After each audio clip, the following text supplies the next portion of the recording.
বঙ্গবন্ধুর ঘর যখন ভেঙে দেয়, বঙ্গবন্ধুর ঘর যখন পুড়িয়ে দেয়, বঙ্গবন্ধুর ছবি যখন পুড়িয়ে দেয়, বঙ্গবন্ধুর ভাস্কর্য যখন ফাঁসি দেওয়া হয়, তখন মনে হয় যে বাংলাদেশের গলায় ফাঁসির দড়ি ঝুলছে, তখন মনে হয় সমগ্র বাংলাদেশ জ্বলছে।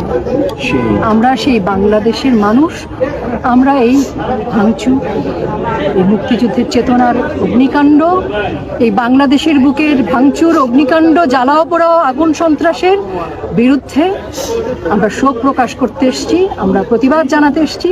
আমরা বলতে চাই, বঙ্গবন্ধু, বাংলাদেশ এবং মুক্তিযুদ্ধের চেতনার ক্ষেত্রে কোনো আপোষ নেই, এবং যারা এই কাজটি করেছে প্রত্যক্ষ এবং পরোক্ষভাবে এর সাথে যারা সম্পৃক্ত, তাদের কঠিন কঠোর বিচার করতে হবে এবং জাতির কাছে জবাবদিহিতার জায়গায় আসতে হবে যে কেন 5 তারিখে এই বঙ্গবন্ধুর স্মৃতি বিজড়িত সকল সারা বাংলাদেশে বঙ্গবন্ধুর ছবি, রবীন্দ্রনাথের ছবি, বেগম রোকেয়ার ছবি, জয়নুলের ছবি কেন ভাঙবে, কেন 32 নম্বর দাও দাও করে পুড়বে?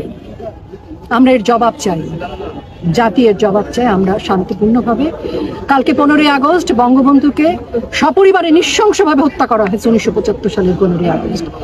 আমরা সেই ধানমন্ডির 32-এ আমরা 1975 সালের 15ই আগস্ট যে হায়নারা যে তাণ্ডব করেছিল, 2024-এর 5ই আগস্ট একই তাণ্ডব হয়েছিল। আমরা প্রতিবাদ জানাই, বিচার চাই, ধিক্কার জানাই এবং আমরা বঙ্গবন্ধুর কাছে লজ্জিত ক্ষমা চাই। জাতির পিতার ভাস্কর্য ভেঙেছে, ছবি ভেঙেছে, সারা বাংলাদেশে আমাদের বাংলাদেশের স্বাধীনতার যত চিহ্ন ছিল সব ভেঙেছে, পুড়েছে। আমাদের সংস্কৃতির যত চিহ্ন ছিল সবকিছু ভেঙেছে। আমরা দাবি জানাতে এসেছি, আমরা এই জায়গা থেকে দাবি জানাতে এসেছি, যারা এই কাণ্ডে, এই কুকাণ্ডের সাথে জড়িত, এই ভাঙচুরের সাথে যারা জড়িত, যারা প্রত্যক্ষভাবে জড়িত, পরোক্ষভাবে জড়িত, তাদের সকলকে দায় নিতে হবে এবং কঠিন কঠোর বিচার করতে হবে। আমরা আজকে শান্তিপূর্ণভাবে শ্রদ্ধা জানিয়েছি, শোক প্রকাশ করেছি এবং এই দাবিতে আজকে আমরা এখানে একত্রিত হয়েছি।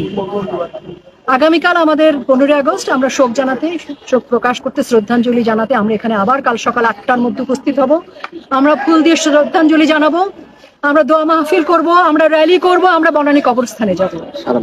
বঙ্গবন্ধুকে শ্রদ্ধাঞ্জলির সাথে স্মরণ করব, বঙ্গবন্ধু পরিবার এবং বঙ্গবন্ধুর সাথে যারা আরো শহীদ হয়েছেন সকলের আত্মার মাগফিরাত কামনা করব। আমরা পুষ্পস্তবক দিয়ে শ্রদ্ধা জানাবো। আমরা সারা দেশ থেকে আমাদের সমস্ত নেতা কর্মী, বঙ্গবন্ধু প্রেমী যারা রাজনীতি কোনোদিন করেননি, তারাও এসছেন, তারাও আসছেন, দলে দলে আসছেন।